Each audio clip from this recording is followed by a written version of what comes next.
PlayStation readers just a week or two back, right before E3. Yeah. Got a little more out of you about exactly, you know, what's happening on the story front. But just tell me about the setup. Tell me about our protagonist, Red Daniels. Well, you know, Red is like, you know, hundreds of thousands of guys back then enlisted in the war, and you know, wanted to make a difference, having no idea what was going on. Right, and the first tour of duty is on Normandy and D-Day, and that was a, you know, a big thing for a lot of people. So you're experiencing a squadron that is in the or a platoon that is in the 1st Division that goes across. It starts in Normandy, goes all the way across France, Belgium, and into Germany. It's and some of the biggest battles of World War II, from Battle of the Bulge to Hurtgen Forest and the liberation of Paris. Now, I know you guys are focusing on that European front for the campaign, but I think I caught a hint that maybe it might expand a bit on the multiplayer side. So what are you at liberty to say at this point in time? Well, we showed a lot in the trailer. You're catching part of it here. This is the Ardennes Forest, which extends from Belgium to Germany. We will take you around Europe to the border of Russia, to the tip of Africa in Gibraltar. Cool. So, excellent. Unique locations to multiplayer, as well as some of the most iconic ones from the campaign.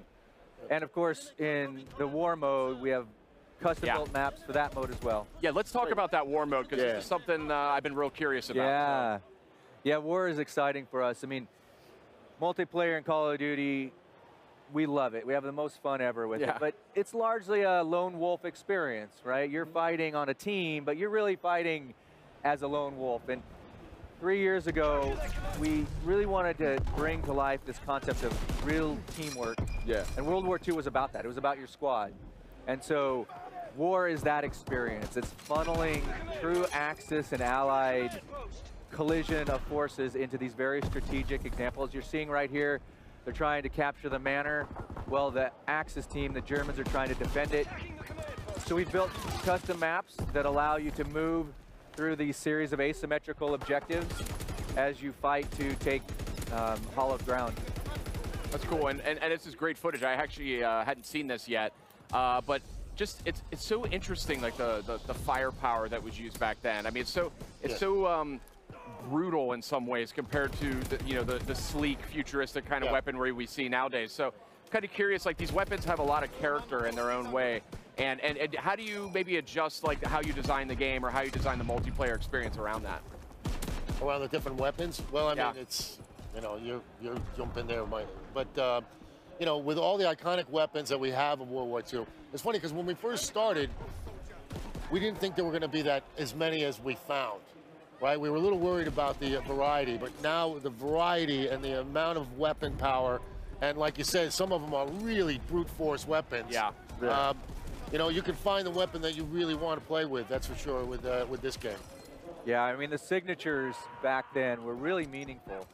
So whether you're running with the MG42, this big machine gun, German machine gun, or the Winchester trench gun with your incendiary shells, or you've all heard it, we've all heard of that classic reload ping of the Garand. Right. These weapons had a heft to them and a power to them that really showcases what happened in the war. And you're right, it was brutal, right? It was a brutal, visceral, gritty war, and you can really feel that in our weapons. And our audio team, and our character modeling team, and our animation team, they went out and found these weapons with our military historian to capture and bring the spirit of that to life.